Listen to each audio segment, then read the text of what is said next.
Hello, and welcome back to the Easy Speak podcast. I'm so glad you're here with us today. Hey everyone. Welcome. If this is your first time joining us, we are really happy you found us.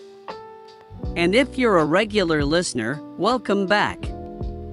It's always good to have you here. On this podcast, we talk about real-life topics in natural, everyday English. The goal is simple. We want to help you improve your listening skills, build your vocabulary, and feel more comfortable with the English language, all through real conversation. And that's the key word, right? Conversation. We don't do lessons here. We don't stand at a whiteboard. We just talk. Like two people sitting together over coffee, exploring ideas that actually matter. Exactly. So whether you're listening while you walk, while you cook, or maybe just before you sleep, we hope this episode gives you something to think about. Today's topic is a big one. A really big one. And honestly, it's one that I think almost every person in the world has thought about at some point. Yes. Today we are asking the question, is it ever too late to change your life? Or more specifically, the title of today's episode is this: It's never too late to change everything. And I love that title because it doesn't say it's easy. It doesn't say change is quick or simple. It just says it's never too late. Which is a very different thing, right? Never too late doesn't mean everything will happen overnight. It means the door is still open. At any age. At any stage. The door is still open. That's a beautiful way to put it. Well, thank you. I have my moments. Har. You do. You really do. Okay, so let's start there. The idea that change is always possible. Why do you think so many people don't believe that? Oh, that's such a good question. I think it comes down to one word. And that word is habit. Habit. Yes. We are creatures of habit. We do the same things every day. We wake up at the same time, take the same route to work, eat the same foods, talk to the same people. And after years and years of doing this, we start to believe that this is just who we are. We confuse habit with identity. Exactly. We say things like, I've always been this way, or I'm just not a morning person, or I've never been good at saving money. And those sentences sound like facts. But really, they're just descriptions of our habits. And habits can change. That's the whole point. That's the whole point. I want to look at that word you used. The word confuse. You said we confuse habit with identity. Let's think about that word for a second. To confuse something means to mix it up with something else. To think one thing is another thing. Right. Like if someone says, I confused salt with sugar when I was baking, they mean they thought one was the other. They made a mistake. Yes, exactly. So when we confuse habit with identity, we are making a kind of mistake. We are treating a behavior, something we do, as if it were who we are, something permanent. And that mistake can be really costly. Because if you believe something is permanent, you don't try to change it. If you think you're just a lazy person, you stop asking yourself why you're not being productive. You just accept it. But what if you reframe it? What if instead of saying, I'm a lazy person, you said, I have a habit of avoiding difficult tasks. That changes everything. Because now it's a behavior. And behaviors can be changed. Beautiful. That's actually one of the most important ideas in the whole field of personal development. Separate the person from the pattern. Separate the person from the pattern. I like that. Thank you. That one's mine. So let's go a little deeper into this. Where does this belief come from? The belief that it's too late. Where does it start? I think it starts with comparison. We look at other people. We see someone our age who has already built a business, or is already fluent in 3 languages, or is already in amazing physical shape. And we think they started early. I didn't. So it's too late for me. The comparison trap. The comparison trap. And social media makes this so much worse. Because on social media, you only see the highlight reel. You see someone's best moments, their achievements, their successes. You don't see the years of struggle that came before. You don't see the mornings they almost gave up. You don't see the times they failed completely and had to start again.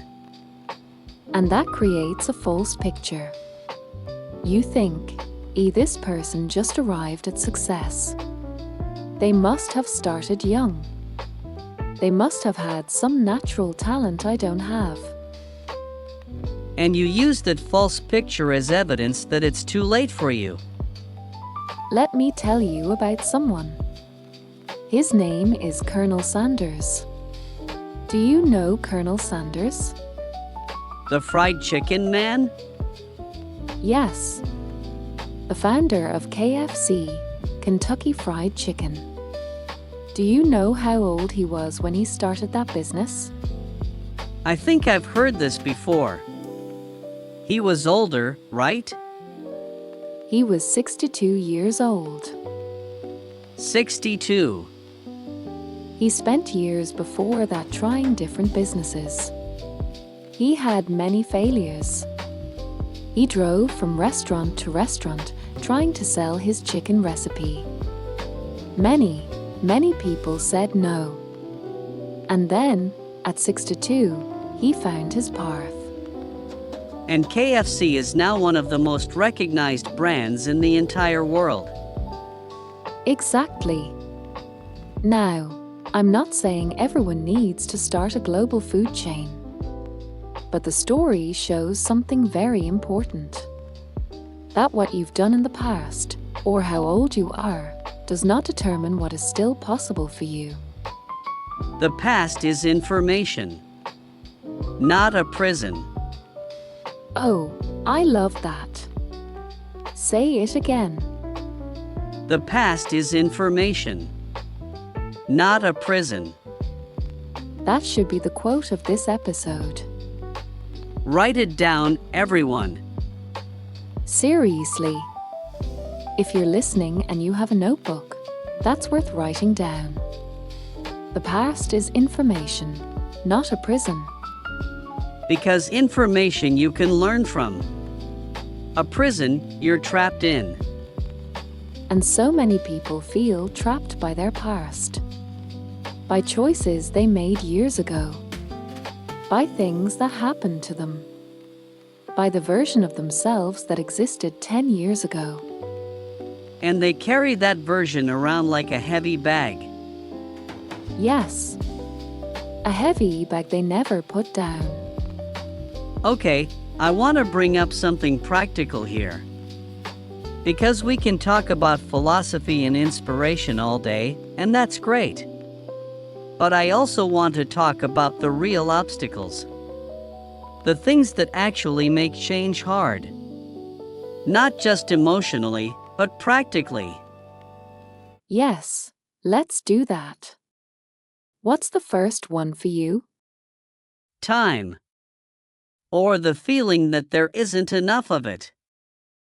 That's a big one. People say, I'd love to learn a new language, but I don't have time. Or, I'd love to change careers, but I have a family to support. I can't just start over. And those aren't excuses.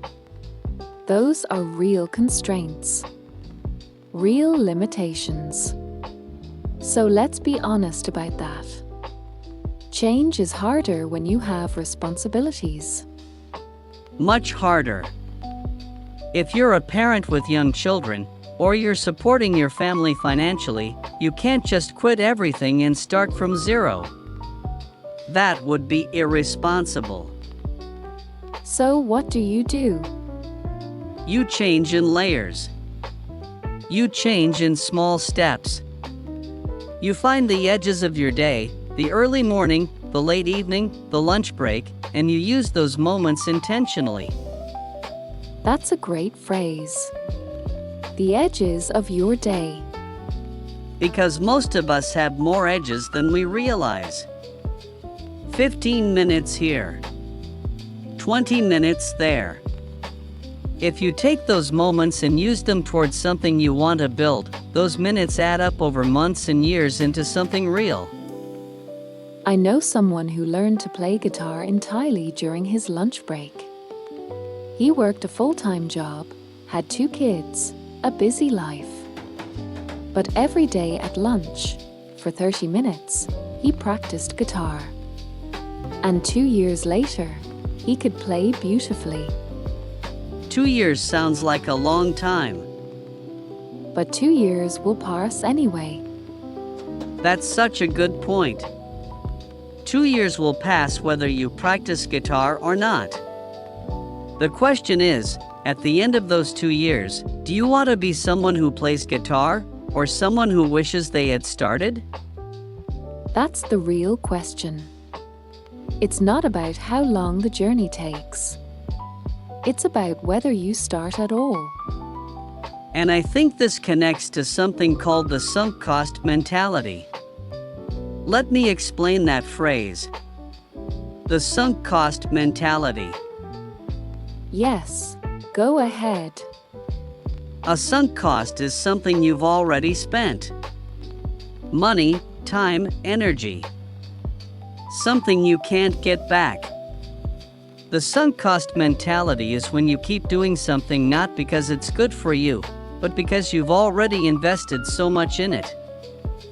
Like staying in a job you hate because you spent 10 years building a career in that field.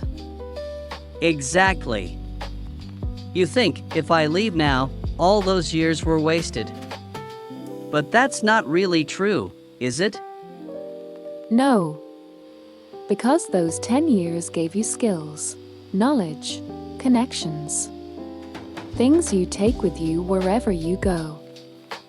Nothing is truly wasted.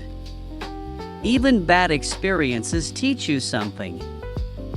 But the sunk cost mentality keeps people stuck. They stay in wrong relationships, wrong jobs, wrong cities, because they feel like leaving means losing everything they put in. When actually, staying might mean losing so much more. The future years. The better version of your life that you never allowed yourself to reach. That's a hard thing to accept. It is. But I think when you really sit with it, when you really ask yourself, is this what I want my life to look like in 5 more years? That's when things can shift. Let me pause here and highlight a phrase we just used. The phrase is sit with something. To sit with a thought or a feeling means to stay with it, to not rush past it, to really think about it and feel it. Like instead of immediately distracting yourself when you feel uncomfortable, you sit with that discomfort and ask, what is this trying to tell me? Right. So if you sit with the question, is this what I want my life to look like in 5 years? And the answer makes you uncomfortable. That discomfort is information. There's that word again. Information. The past is information. Discomfort is information. Our feelings are always trying to tell us something. I love this idea that emotions are data, not noise. So many people try to quiet their feelings, push them away. But what if we listen to them instead? What if we treated our own unhappiness as a message? A message saying, "Hey, this isn't right for you.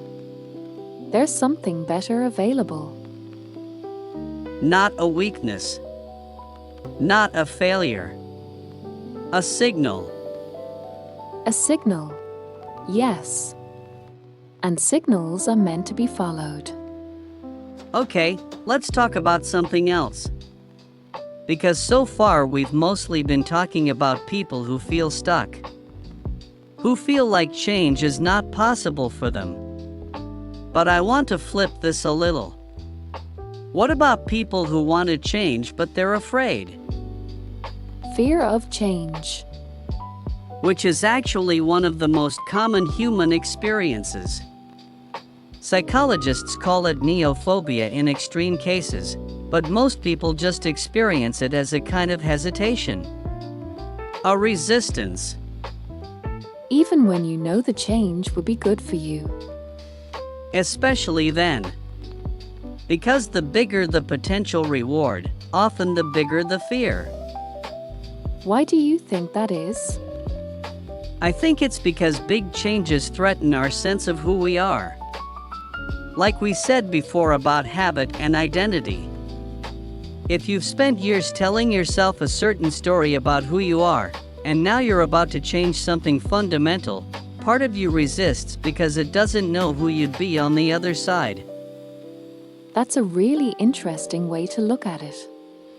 Change isn't just logistical. It's not just about rearranging your schedule or your finances. It's about rearranging your identity. And that can feel terrifying. Even if the new identity is better. Because it's unknown. And the unknown is scary. Our brains are wired to prefer the familiar, even if the familiar is painful. There's a phrase for that in psychology. Better the devil you know. It means people often choose a difficult situation they're familiar with over an unknown situation that might actually be much better. Because at least with the familiar situation, they know what to expect. There are no surprises. Even if those no surprises include sadness, boredom, or unfulfillment. Which is a strange kind of logic when you say it out loud, isn't it? It really is. I will stay in this painful situation because at least I know what the pain feels like. It sounds ridiculous when you put it that way. But we've all done it. In some area of our lives, we've all done it. Absolutely. I've done it. I've stayed in situations longer than I should have because changing felt harder than staying. Can you share an example? If you feel comfortable. Sure. Years ago, I was working in a job that I really didn't enjoy. The environment was stressful, the work felt meaningless to me, and I wasn't growing. But I stayed for almost 3 years. Why? Fear, honestly. The salary was okay. The routine was familiar. And I kept telling myself, what if I leave and the next thing is even worse?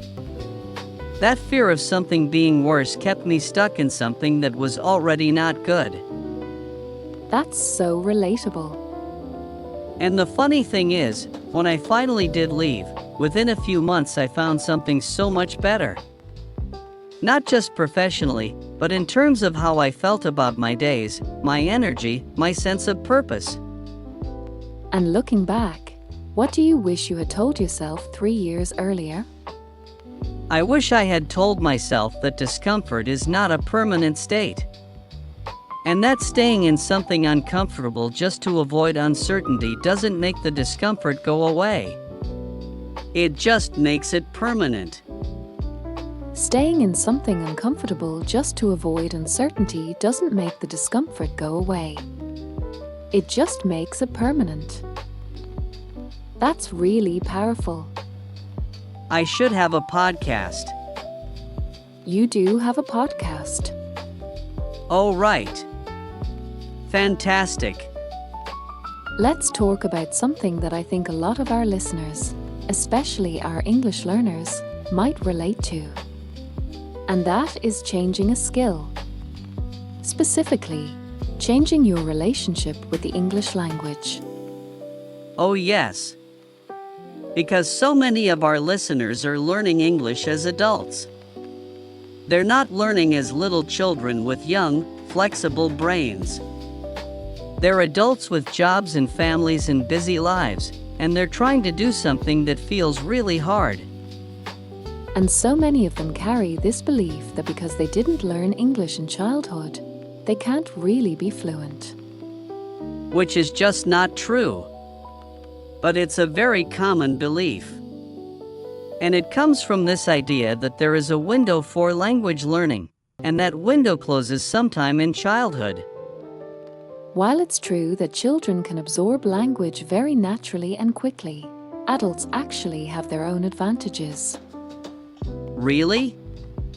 Like what? Adults understand how language works. They can notice patterns. They can connect new words to things they already know. They can study deliberately and with purpose. Children learn intuitively, but adults can learn intentionally. And intentional learning can be incredibly powerful. Absolutely. There are people who have reached high levels of fluency in a second or even third language as adults. People who started learning in their 40s, their 50s. It happens all the time. The key factor isn't age. The key factor is consistency. Consistency. That's the word. Showing up every day, even for just 15 or 20 minutes. Doing the work regularly. And this podcast is actually a perfect example. If someone listens to our episodes every day, they are hearing natural English conversation. Real vocabulary. Real rhythm and flow. Over weeks and months, that exposure builds into something real. Language is absorbed through repetition and exposure. The more you hear it, the more natural it becomes. And the more you try to speak, even if it feels imperfect, the more fluent you become. Imperfect is okay. Actually, imperfect is necessary. Let's think about that word. Imperfect. It simply means not perfect, not complete, not without mistakes. But imperfect does not mean useless. It does not mean wrong. A sentence that has one grammar mistake but communicates your idea clearly is still a very useful sentence. Communication is the goal, not perfection. I think so many language learners are afraid to speak because they're afraid of making mistakes. They wait until they feel ready. But that feeling of being ready never comes. Because fluency comes from speaking, not from waiting to speak. It's like swimming. You can read everything about swimming. You can watch videos. You can understand the technique perfectly in theory. But you cannot learn to swim without getting in the water. And when you first get in the water, you will not swim perfectly. You will probably swallow some water. Maybe quite a lot of water. But every time you get in, you get a little better. And eventually, you're swimming. Eventually, you're swimming. I love that image. Language is the same. Every conversation, every attempt, every imperfect sentence is you getting in the water. And this is true not just for language learning, but for any skill you're trying to build. Any change you're trying to make. The learning happens in the doing, not in the waiting. Not in the preparing. Not in the planning. In the actual doing. Okay, I want to shift our conversation slightly. Let's talk about what happens inside a person when they finally decide to change. What does that moment look like? Have you ever experienced it? Definitely. And I think it looks different for everyone. For some people, it's a big dramatic moment. A health scare. A relationship ending. A job loss. Something that shakes them up so completely that they have no choice but to change. A wake-up call. A wake-up call. Yes. That phrase means an event that suddenly makes you aware that something needs to change. Like an alarm that goes off and you can't ignore it. And that's a useful phrase for our listeners. A wake-up call doesn't have to be something terrible, but often it is something uncomfortable. Because comfort, as we've been saying, doesn't tend to inspire change. So sometimes life brings us discomfort not to punish us, but to push us forward. That's a beautiful way to look at it. And it doesn't mean the pain is good. It means the pain has a purpose. But you said some people have a dramatic wake-up call. What about the other kind? The quieter kind? The quiet change. Yes. For some people, it's not one big moment. It's more like a slow realization. Like waking up one morning and just knowing. Feeling quietly and clearly that something has to be different. Like a light that slowly gets brighter instead of switching on all at once. Exactly. And I actually think the quiet kind of change can be very powerful. Because when it comes from inside you, from your own reflection and your own clarity, it tends to be more lasting. Because it's yours. It's not a reaction to an external event. It's a decision from inside. And decisions made from that place, from genuine inner clarity, tend to stick. Let me highlight a phrase there. Inner clarity. What does that mean? Inner clarity means being clear on the inside. Knowing what you truly want. Knowing your own values, your own priorities. Not being confused or pulled in different directions by fear, or by what other people expect of you. It's the opposite of inner noise. Yes. Inner noise is when there are so many competing voices and fears and expectations that you can't hear your own truth. And so much of personal growth is just about quieting the noise so you can hear yourself. Meditation helps with that. Journaling. Long walks. Any practice that gives you space to be with yourself without distraction. For some people, it's prayer. For others, it's time in nature. The form doesn't matter as much as the intention. The intention to listen to yourself. Yes. To stop running from yourself and just sit with who you are right now. And then, from that honest place, decide who you want to become. That's the beginning of real change. Okay, let's talk about something that I think holds a lot of people back. And that is the opinions of other people. Oh. The people around you. family, friends, co-workers. The people who have known you for years. The people who have a fixed image of who you are. And when you try to change, they sometimes push back. Not always out of cruelty. Sometimes out of love. But it can still hold you back. Can you explain what you mean by a fixed image? A fixed image is a set idea about who someone is. Like, your family has known you as one version of yourself for 20 or 30 years. And in their minds, that version is just who you are. It's fixed. Set. Permanent. So when you try to be different, it can feel strange to them. Even threatening. Right. Because your change challenges their mental model of you. And people don't always like that. I've heard this described as the elephant trap, where you have known someone so long as one thing that you keep treating them that way even after they've changed.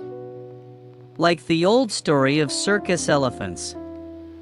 When they're young, they're chained to a post and they can't break free.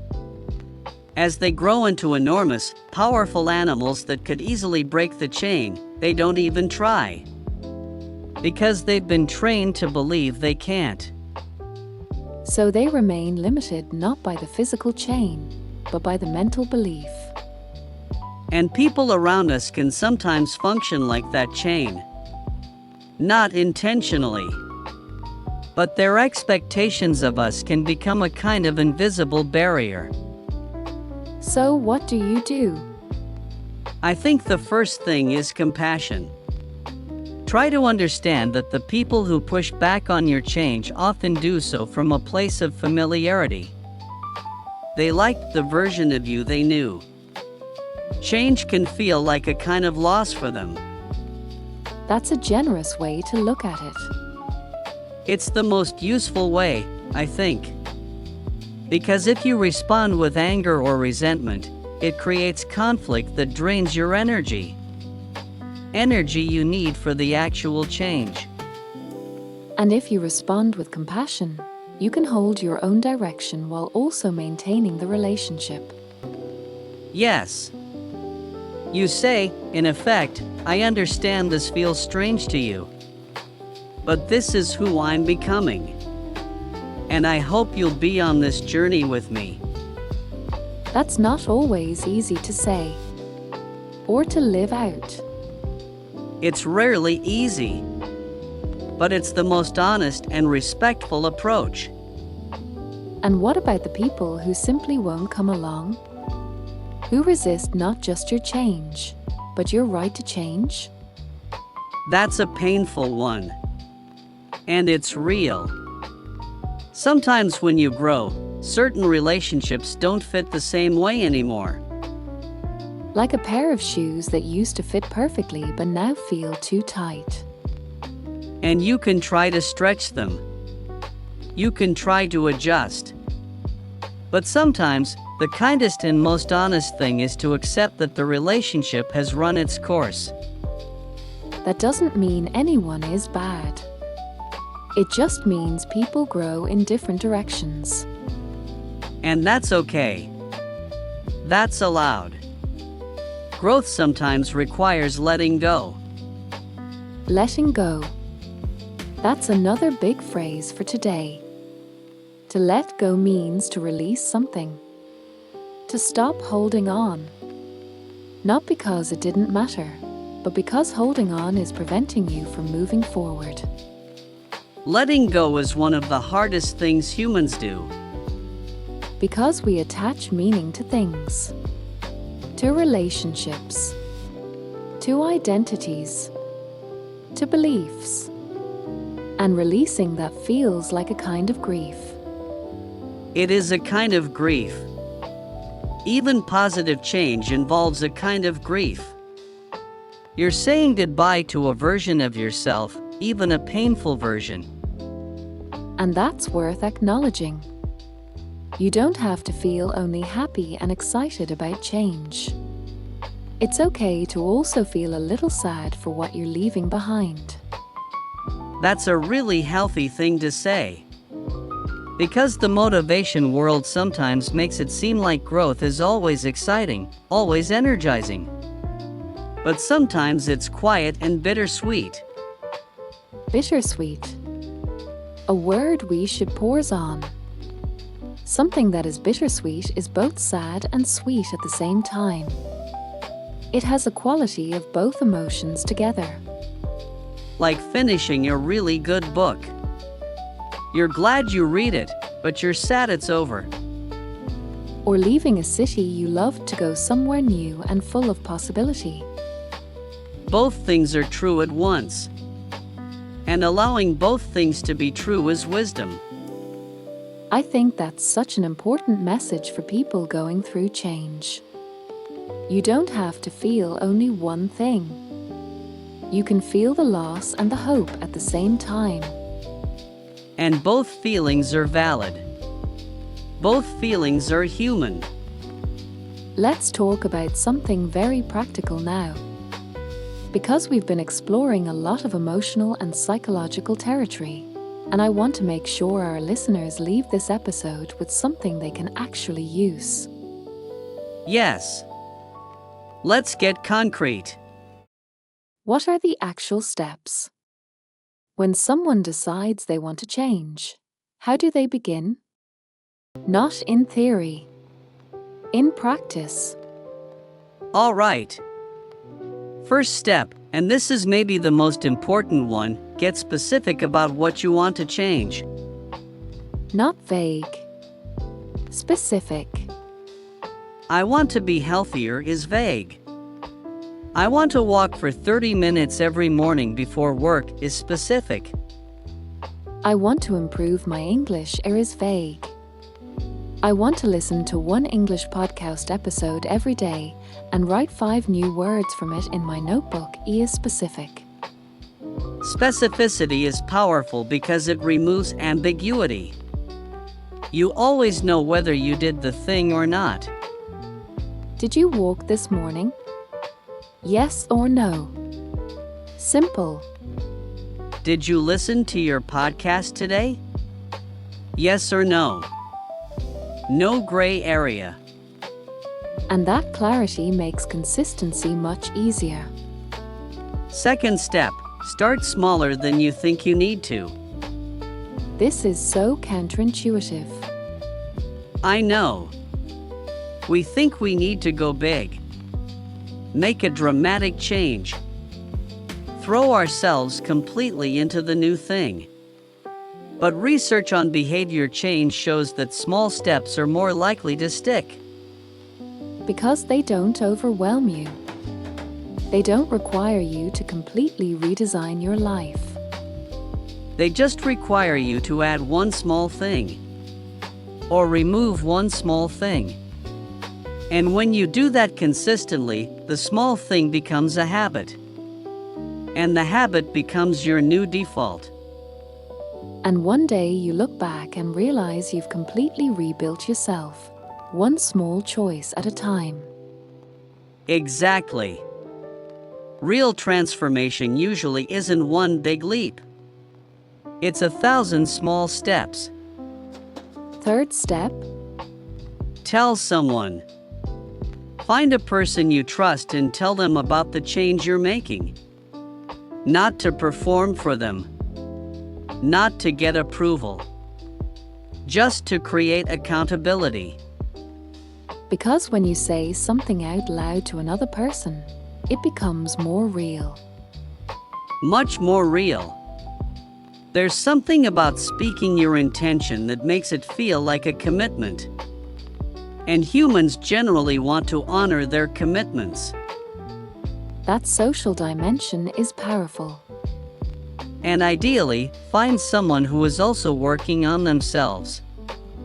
Someone who understands the journey. Because they'll encourage you when you struggle, and you can encourage them. That's the value of community. Of having people around you who are also committed to growth. It makes the journey much less lonely. Fourth step, expect failure. Not as a negative thing. As part of the process. expect it. Yes. Build it into your plan. Because if you expect change to be linear, to always move forward, every setback will feel like evidence that you should stop. And if you expect setbacks, they just feel like normal parts of the road. Like bumps on a highway. They slow you down for a moment, but they don't end the journey. That's a great frame. A setback is a bump, not a wall. And the question to ask yourself when you hit a bump is not, should I give up? The question is, what can I learn from this? Back to information. Always back to information. Let's add one more. Fifth step, Celebrate progress. And I mean small progress. Don't wait until you've fully achieved the goal to feel good about yourself. celebrate the week you showed up consistently. Celebrate the day you pushed through when you really didn't feel like it. Those moments deserve recognition. Because they are the actual building blocks of change.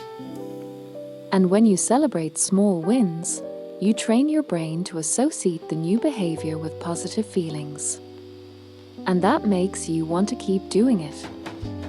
Your brain is very reward-driven. Give it rewards along the way. Not just at the destination. Because the journey is where the life is. Yes, the journey is where the life is. Not in some future arrival point. Right here, in the doing. Okay. Let me ask you something. We've been talking about other people's stories, about general principles. But what about you? Is there something you've changed in your own life that felt impossible at first? That's a good question to turn back on me. I thought so. Honestly, yes. For a long time, I believed I was not a confident speaker. I was someone who felt very comfortable writing, very comfortable with ideas. But speaking out loud, in front of people, or even just in conversations, I was very hesitant. Very self-conscious. Really? You seem so natural now. That's the result of a lot of uncomfortable practice. A lot of moments where I felt awkward and wanted to stay quiet, but pushed myself to speak anyway. What made you start? I had a moment of clarity. I realized that there were things I wanted to say, ideas I wanted to share with people, and my fear of speaking was keeping those ideas locked inside me. And I thought, that's a waste. A waste. Not just for me, but for anyone who might have benefited from what I had to say. My fear was actually affecting other people's access to ideas. I've never thought about it that way. Staying silent isn't just a personal choice. It can also deprive others. Exactly. So I started small. I started speaking up in smaller conversations, sharing one thought at a time, allowing myself to be imperfect, to stumble, to pause too long, and just be okay with it. And over time? Over time, I stopped monitoring myself so closely. I stopped listening to the inner critic that was always judging every word I said. And I found a kind of freedom in just speaking. And here you are. Here I am. That's a really good example of something we said earlier. You can't learn to swim without getting in the water. You couldn't learn to speak comfortably without speaking uncomfortably first. The discomfort was the price of entry. And you paid it. Gladly. In hindsight. In hindsight. Let's note that phrase. In hindsight means when you look back at something from the present. Looking at the past with the knowledge you have now. So in hindsight, I'm glad I pushed through a means. When I look back now, I can see it was worth it. But at the time, it was just uncomfortable and scary. At the time, yes. The clarity only came later. And that's important for people to know. When you're in the middle of change, you often can't see how it's going to unfold. You're in the fog. You're in the fog. You can't see the destination. You can only see the next step. And you have to trust that the next step is enough. Trust the process. That's a phrase people use a lot. And it can sound like a cliché. But there's real wisdom in it. Because the process, the daily effort, the consistency, the small choices, those things work. They always work. If you give them enough time. If you give them enough time. Which brings us back to the heart of today's topic. It's never too late. It's never too late because time is always moving forward. And in every moment, you have a choice. The choice to stay the same. Or the choice to take one small step towards something different. And neither choice is wrong, necessarily. Sometimes staying where you are is right. But let it be a choice. A real, intentional choice. Not a default position born out of fear. Choose your life deliberately. Yes. Choose it deliberately. Even the parts you decide to keep. Choose them. Own them. Don't just let life happen to you by default. That's such a powerful way to live. And it's available to everyone. Right now. At whatever age. At whatever stage. The door is always open. The door is always open. That's how we started this conversation. And I think it's the perfect note to end on. Let me take a moment to bring together the main ideas from today's conversation. We talked about how we confuse habit with identity, and how separating those two things gives us the freedom to change. We talked about how the past is information, not a prison. The things that have happened to you, and the choices you've made, they shaped you. But they don't own you. We talked about the comparison trap, and how looking at other people's highlight reels creates a false sense that change is only possible for people who started early. We talked about the sunk cost mentality. The habit of staying in wrong situations because of what we've already invested.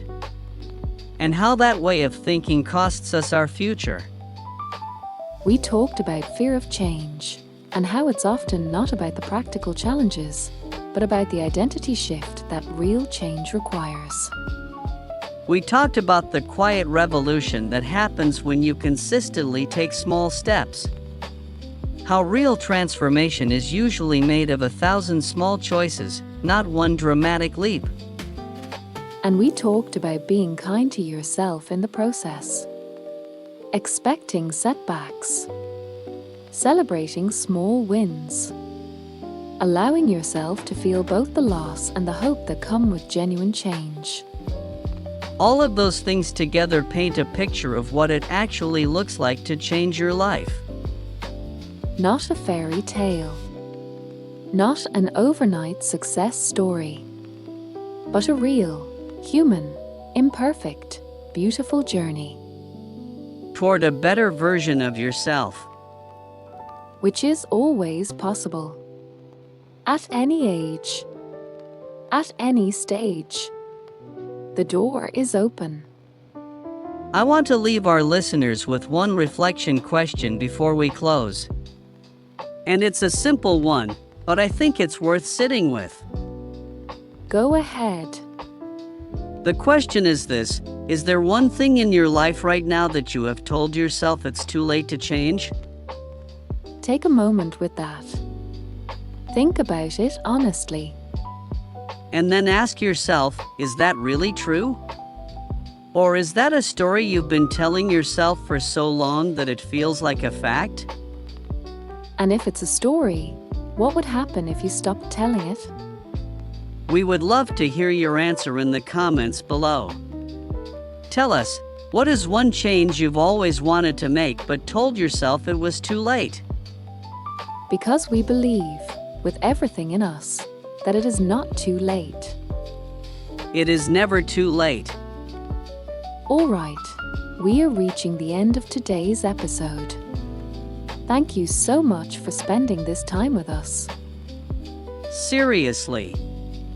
These conversations are only meaningful because you're here listening. Thank you for that. If this episode gave you something to think about, please share it with someone who might need to hear it today. Because maybe someone in your life is feeling stuck right now, and this conversation might be exactly what they need. And if you're on your own journey of change right now, wherever you are in that journey, beginning, middle, or somewhere you haven't named yet, we are cheering for you. You are not alone in this. Not at all. Keep practicing your English every day. Keep listening. Keep speaking. Keep showing up. You are building something real, one conversation at a time. This is the Easy Speak podcast, where English gets easier the more you listen. Until next time, take care of yourselves. And remember, the door is always open. Always open. See you in the next one. Goodbye for now.